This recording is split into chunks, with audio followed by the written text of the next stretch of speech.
Sumainyo ang Panginoon. At sumayo rin. Ang mabuting balita ng Panginoon ayon kay San Marcos. Papuri sa iyo, Panginoon. Noong panahong iyon, pagbabalik ni Jesus mula sa lupain ng Tiro, dumaan siya sa Sidon at nagtuloy sa lawa ng Galilea. Matapos tahaki ng lupain ng Decapolis, dinala sa kanyang isang lalaking bingi at utal at ipinamanhik nila na ipatong sa taong ito ang kanyang kamay. Inilayo muna siya ni Jesus sa karamihan at isinuot ang kanyang mga daliri sa mga tenga nito. Pagkatapos lumura at hinipo ang dila nito. Tumingala si Jesus sa langit at nagbuntong hininga at sinabi sa tao, Ephata, ang ibig sabihin, mabuksan. At nakarinig ito, nawala ang pagkautal at nakapagsalita na ng malinaw. Sinabi ni Jesus sa mga tao na huwag ibalita ito kanino man, ngunit kung kailan sila pinagbabawalan, ay lalo naman nilang ipinamamalita ito. Sila'y lubhang nang gilala sa tangwika, anong buti ng lahat ng kanyang ginawa. Nakaririnig na ang bingi at nakapagsasalita ang pipi. Mga kapatid, ang mabuting balita ng Panginoon. Pinupuri ka namin, Panginoong Hesukristo. Magsiupo muna po ang lahat. Magandang umaga po sa inyong lahat. Pakibati nga ang katabi ng magandang umaga. Mga kapatid, tayo pong lahat ay nagkakatipon bilang isang mag-anak ng Diyos sa pagdiriwang ng banal na misa ngayong ika-23 linggo sa karaniwang panahon. At magandang simulan po natin ang ating mga pagninilay para sa araw na ito sa simpleng katanungan. Sino po sa inyo ang walang takot sa buhay? Merong isang nagtaas ng kamay. Sino po sa inyo ang maraming takot sa buhay? Sino yung walang pakialam? Kasi parang wala lang yung iba Sa buhay po natin, minsan aminin po natin o hindi, minsan namumuhay tayo sa takot, sa pangamba. May mga pagkakataon sa buhay natin na natatakot tayong tumanda. Natatakot tayong magkasakit. Natatakot tayong mawala ng hanap buhay. Para sa mga estudyante na nandito, marahil natatakot kayong ipatawag kayo ng inyong mga guro. Natatakot kayong bumagsak sa inyong mga subjects. Marami tayong takot. Pero sa kabila ng napakaraming takot, napakaganda ng ipinapaalala sa atin sa ating unang pagbasa mula po kay Propeta Isaías. At anong sabi sa ating unang pagbasa? Ito ang sasabihin sa pinaghihinaan ng loob. Ang sabi ng Panginoon, ang sabi ng Diyos, huwag kang matakot, lakasan mo ang iyong loob. Sa buhay natin, sa sobrang dami ng takot sa buhay natin, may mga tao din naman na nagsasabi sa atin, huwag kang matakot. Pero aminin natin o hindi, minsan yung mga taong nagsasabi sa atin na huwag tayong matakot, huwag tayong mangamba, sila pa yung unang natatakot. Sila pa yung unang may pangamba. Pero mga kapatid, ang panawagan sa atin ng Diyos sa araw na ito, na siya mismo na ang nagsasalita at nagpapaalala sa atin, at kung siya na mismo ang nagpapaalala at nagsasalita sa atin na huwag tayong matakot, ibig sabihin, may kredibilidad ang Panginoon, may kredibilidad ang Diyos na sabihin ito. Bakit? Dahil ang Diyos ay tunay na makapangyarihan. At kung ang Diyos ay tunay na makapangyarihan, lahat ng bagay pwedeng maging posible. Kaya nga doon sa ating unang pagbasa, ano ang sinabi? Ang mga bulag nakakita, ang mga bingi nakarinig, ang mga pipi nakapagsalita, ang mga lumpo nakapaglakad, ang tila mga imposibleng mga pagkakataon at pangyayari, pagdating sa kapangyarihan ng Diyos, lahat pwedeng maging posible. At kung ang lahat pwedeng maging posible, ano ang panawagan ng Panginoon? Huwag kang matakot. Huwag kang matakot. Kaya po siguro sa araw na ito, kung ang puso po natin puno ng pag-aalinlangan, kung ang puso po natin puno ng pagdududa, kung ang puso po natin walang kasiguraduhan, kung ang buhay po natin puno ng takot, pinapaalala ng Diyos sa atin, huwag kang matakot. Ang Diyos ang nangungusap sa atin. At kung ang Diyos ang nangungusap sa atin, tandaan natin, siya ay makapangyarihan. Kaya kung napakadaming takot sa iyong buhay, sa iyong puso, alisin mo yan.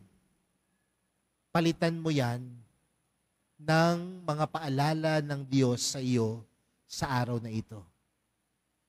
Hindi tayo dapat matakot kung alam natin na makapangyarihan ng Diyos.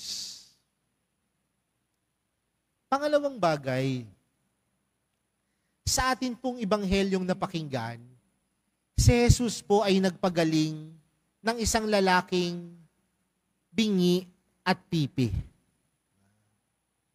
Pero kung mapapansin po natin doon sa kwento ng ating ebanghelyo, ano po ang unang pinagaling ng Panginoon? Hindi kagad pinagaling ng Panginoon yung kakayanan ng lalaking magsalita.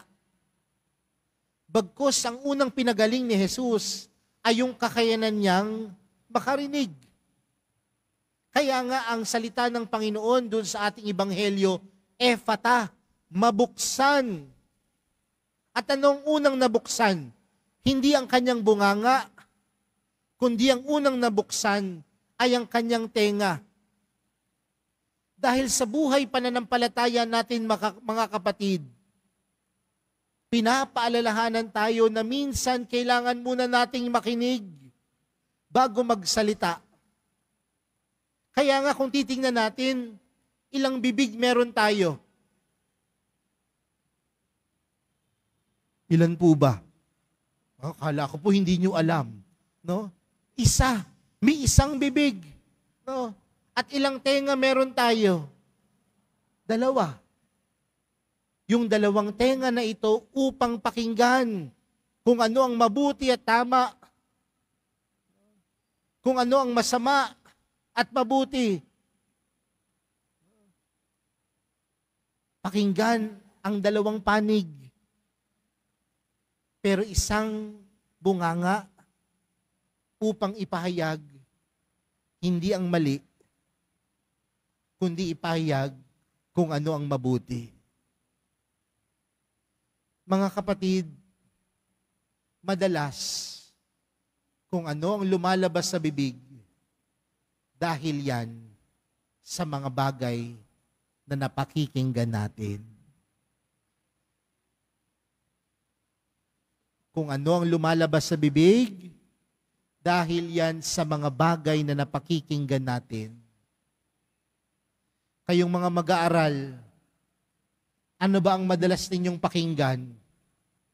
Salamin-salamin? Kaya kahit nasa classroom, nagsasalamin.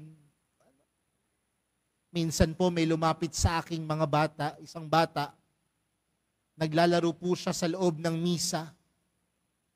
Pinababayaan ko lang ho ang batang ito. Pero pagkatapos ho ng misa, lumapit ho sa akin yung nanay at tatay at sinusumbong yung kanilang anak. Sabi nung nanay at tatay sa akin, Father, pagalitan mo nga itong anak namin. Gusto ko sanang sabihin sa kanya, kaya nga hindi ako nag-asawa eh. Pero, sabi nung nanay at tatay sa akin, Father, pagalitan mo. Kasi yung anak ko ho, kada sentence may mura. Sabi niya gano'n. Kada sentence so Father may mura.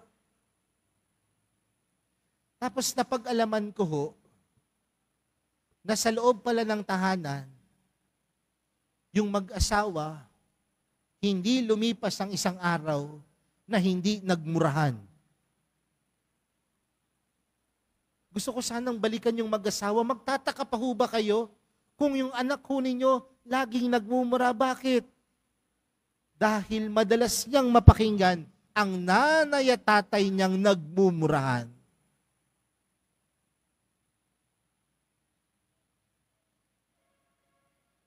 Kung ano ang napakikinggan, yun minsan ang lumalabas sa bibig. Kaya mamaya, napakinggan ang salita ng Diyos, pag uwi ng tahanan, ano ang lalabas sa bibig ng bawat isang nagsimba?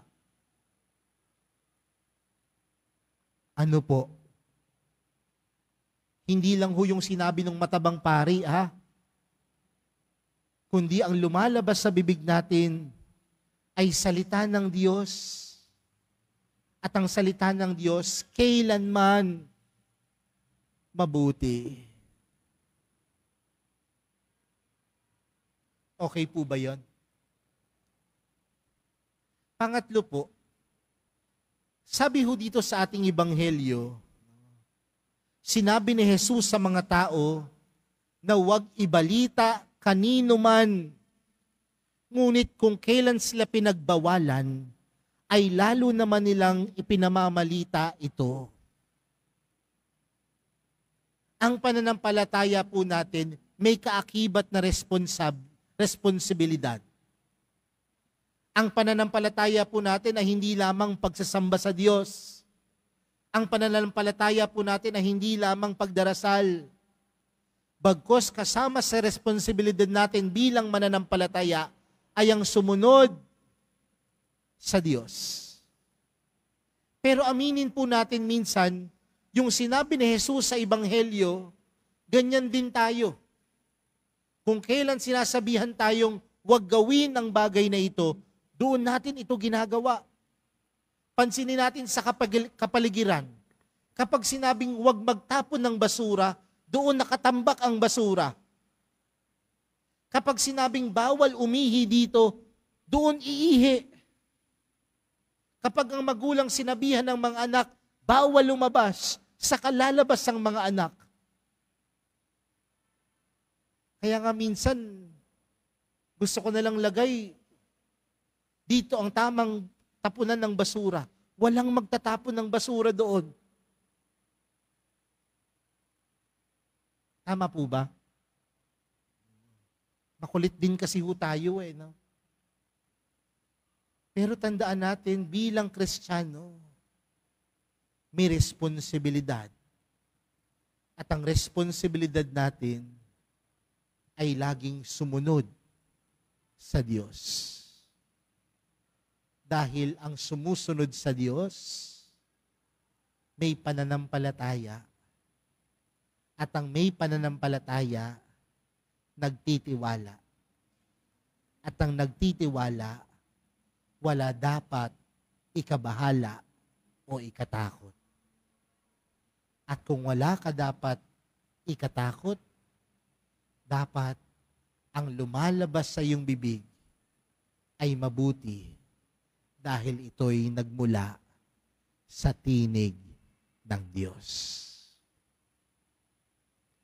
Kaya mga kapatid, sa araw na ito, ngayong pong 23 linggo sa karaniwang panahon, alisin ang lahat ng pangamba, alisin ang lahat ng takot, dahil nangungusap ang Panginoon, huwag kang matakot. At kung nangungusap ang Panginoon sa atin, Nawa ang lumalabas sa ating bibig ay puno ng kabutihan, puno ng pagmamahal, puno ng katotohanan at tama at mabuti dahil ito'y nagmumula sa Diyos. At kung magagawa natin ang lahat ng bagay na ito, tunay ngang ang bawat mananampalataya, ang bawat sumusunod kay Jesus, tunay na responsable. Kaya ipanalangin po natin sa misang ito, nagabayan tayo ng mahal na pong Jesus Nazareno. Ngayon po ay kaarawan ng mahal na Birhen. At alam natin na ang mahal na Birhen namuhay ng responsable dahil ang kanyang pagkilos, ang kanyang pananalita, laging mabuti dahil naging bukas siya sa tinig ng Diyos, naging bukas siya sa kabutihan ng Diyos. Ipanalangin natin sa tulong ng mahal na Birhen na patuloy tayong makinig, huwag matakot at maging responsable sa lahat. Amen.